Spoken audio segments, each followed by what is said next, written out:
What's up guys, welcome back to another Kangen Omega What If battle. Today we have Mutaba versus Kiryu Setuna. If you enjoy Kangen content and haven't subscribed to this new channel, make sure to do that and join the Discord to talk more about Kangen's greatness. For this What If battle, I'm going to be doing something a little bit different. I'm not going to be doing a Omega What If battle pretty much because we haven't seen Kiryu in Omega. We've seen Mutaba, but we haven't seen him fight. We've just seen his commentary over the first two Purgatory matches. So we don't really know any pretty much real improvements on it, and it'll be very hard to predict their strength in Omega. So the two What If battles I'm going to do for this is pretty much second round Mutaba versus Kiryu Setuna, so Sane Setuna, and then I'll do one Mutaba versus Insane Setuna. So that's my plans for today's video. I hope you enjoy, and let's go. First I'll go over their abilities. So Mutaba, also known as the Genocider, is an infamous blind mercenary from the Congo. His current age in Omega is 45.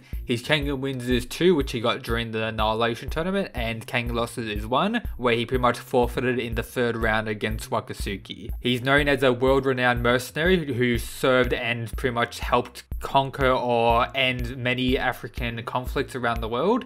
He was hired by Togo Tamari to help her win the Annihilation tournament, even though he had given up after that. And now during Omega's time span, he was the person who was able to track down Julius and get Julius to fight for Team Kangen for the Purgatory fight. During Ashura, his battles included first round against Meguro Masaki, where he actually killed Meguro, one of the only fighters in the Annihilation tournament to actually die, and that was by the hands of Mutaba, who is a mercenary and can easily kill people and is in the world of killing. The second round he faced Segabahashi, where he was able to defeat Segabahashi as well. Pretty high difficulty, take quite a bit of damage, but we didn't see his true power. And then in the third round he faced Wakatsuki. He was able to do a heart jab, which is his most powerful or most common technique, which I'll talk about soon, to Wakatsuki's neck, but due to Wakatsuki's thick muscle density, it couldn't really get through. And this is what led to Mutaba saying, "Fuck this, I'm out," and this had given up right then and there. If the fight continued, I still think Wakatsuki would have won, but I assume that Mutaba would be able to do quite a bit of damage and pretty much get Wakatsuki on the brink of death with his various killing tactics that he has. Also, a major thing that wanted me to do this What If battle, or talk in my Discord, if you haven't already,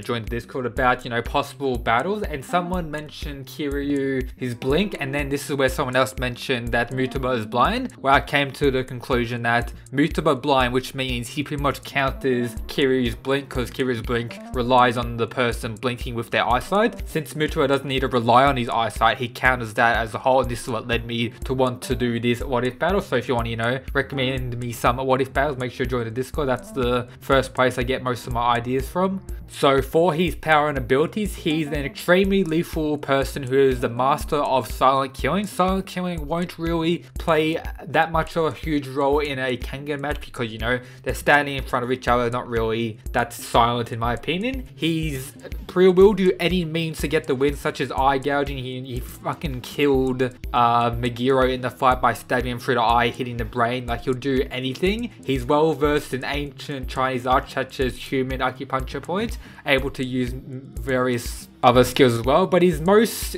powerful and best technique or ability is his ability to read people. He's compared, or I personally compare him to Kuroki Gensai in his ability to read people and understand the situation and analyze the situation, what's going on. Even though he's blind, he can use his insane sense of smell and insane sense of healing to use that to an utmost advantage, and even shown during Omega, which I assume he had this power in Ashura as well, where he's sitting up on the stage, like the back of the stage, watching Falcon and Ruto get ready, and with the scent of Falcon from all the way across the stage, he's able to work out that that's Falcon, and give a brief history of him, how they worked together in the past and everything along those lines, and how he had connection to the Purgatory Leader and everything like that. So he's known and well respected in the world of Kangen. The only named technique that he used throughout the series is known as Heart Jab, another ancient Chinese assassination technique known colloquially as the Heart Jab. The user's fingers jab passes through the skin and muscles, slips under the ribcage, and directly taps the bottom of the target's hat, which will pretty much give him a heart attack or kill him on the spot right there and there.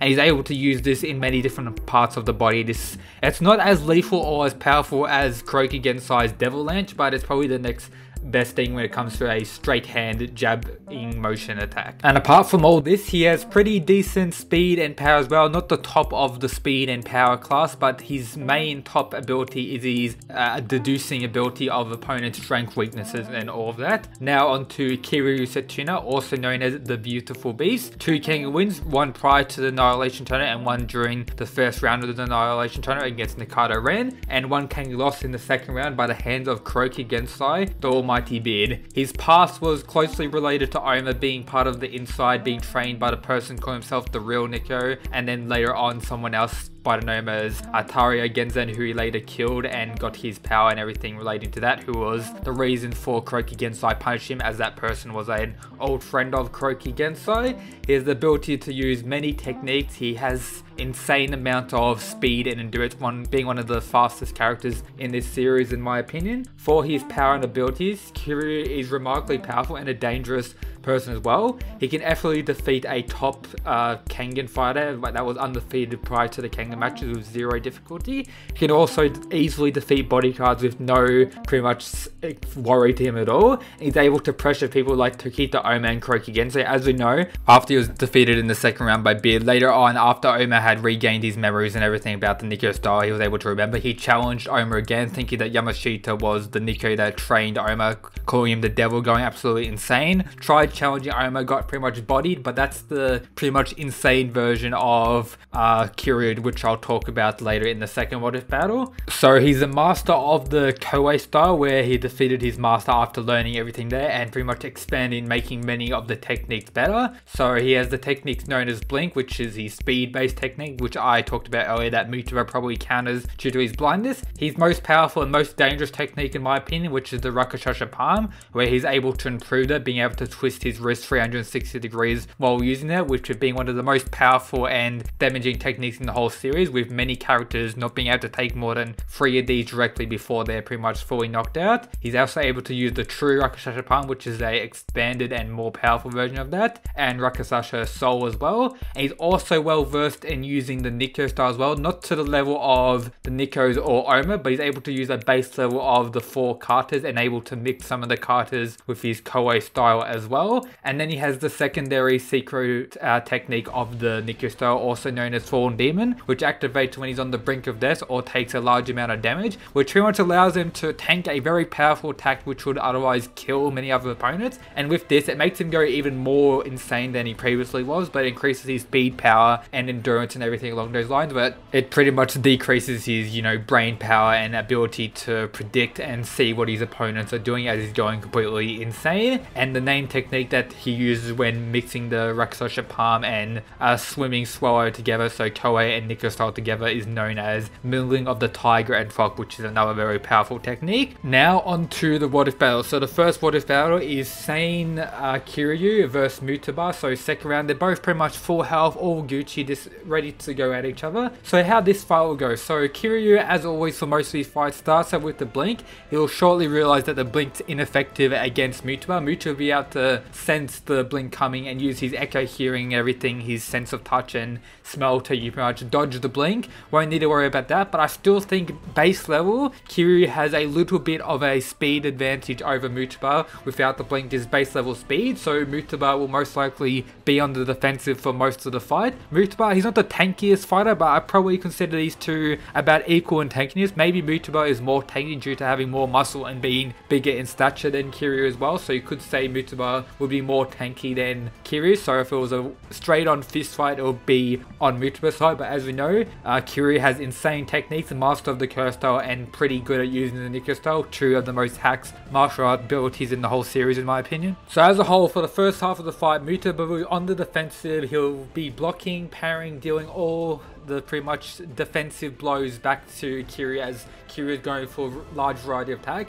Mutaba will most likely be hit by one Rakashasha Palm, which will probably tempt Mutaba to, want to give up, but I'm not going to allow him to give up in, today's What If battle. He'll continue to fight. I'll say it's a death battle, so Mutaba will do all means. He'll do whatever. He'll maybe catch a Rakashasha Palm and try and heart jab him right there and there. And once, Mutaba is able to land a direct heart jab, maybe to the heart, maybe this one close to heart that does a significant amount of the damage. This is where Kiryu will most likely enter the Fallen Demon state. So Muta will probably have pretty much one Rakashasha Palm land on him, and then Kiryu will have one Heart Jab land on him, which will lead to Kiryu going into Fallen Demon state. This is where Muta will be able to deal with him somewhat easy at first, being able to, you know, predict where he's going, being able to deduce where he's going to go, what he's going to attack, but he'll eventually get overwhelmed by the sheer speed of Kiryu, and once implemented some Nikkei style techniques to counter many of Mutaba's counterattacks, I think Kiryu will eventually be able to land the second Rakashasha Palm on Mutaba, or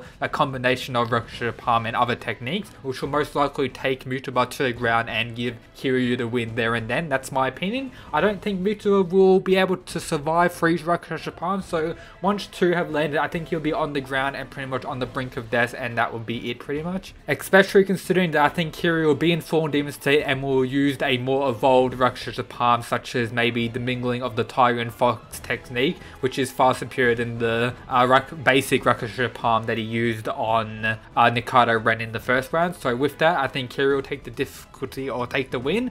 It'll be a long fight because Muta will be very strong and very able to, you know, counter and parry many of his attacks. But once the fight keeps on going and Kiryu gets more and more insane, increasing his speed, Muta will not be able to handle it and eventually get caught out and hit by many attacks. But while this is happening, Kiryu will be taking a lot of damage, so I'm going to say it'll be about an 80% difficulty win for Kiryu if he's in the sane mind state. Now for the second what if battle, Insane Kiryu versus pretty much the same Mutaba. With this, I think Muta will be able to get the win. Kiryu, being absolutely insane, won't be able to combine many of the Nikkei and Kyo style techniques, and won't be able to switch between them as easy as he does during his sane state. So when he's insane, I think Mutaba will most likely get the advantage and be able to counter him quite easily, and be able to work out his flow and counter him more faster than what he would be in his regular battle, and he probably won't get caught out by a second Rakashasha Palm. And this is where, if it's Insane Kiryu, I'll probably give the win to Mutaba about 90%.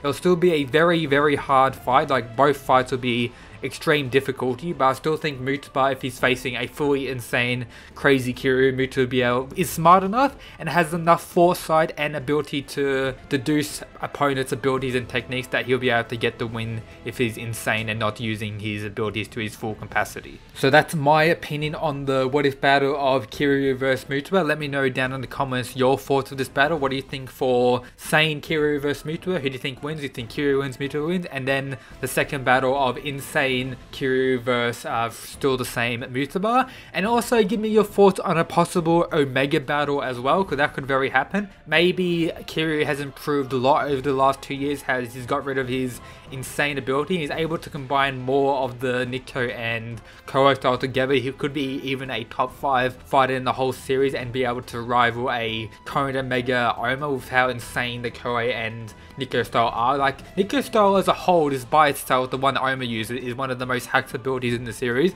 and combine that with the Kyo style, which is another hacked martial arts, it is insane. And let me know also how much you think Mutaba has improved as well over the last 2 years. He's shown to be very confident in watching the Purgatory battle, and we haven't really seen his true full potential as well, which is something to know, which I didn't really talk much on in today's video. But that's everything for today. Hope you enjoyed, and that's it guys. Peace.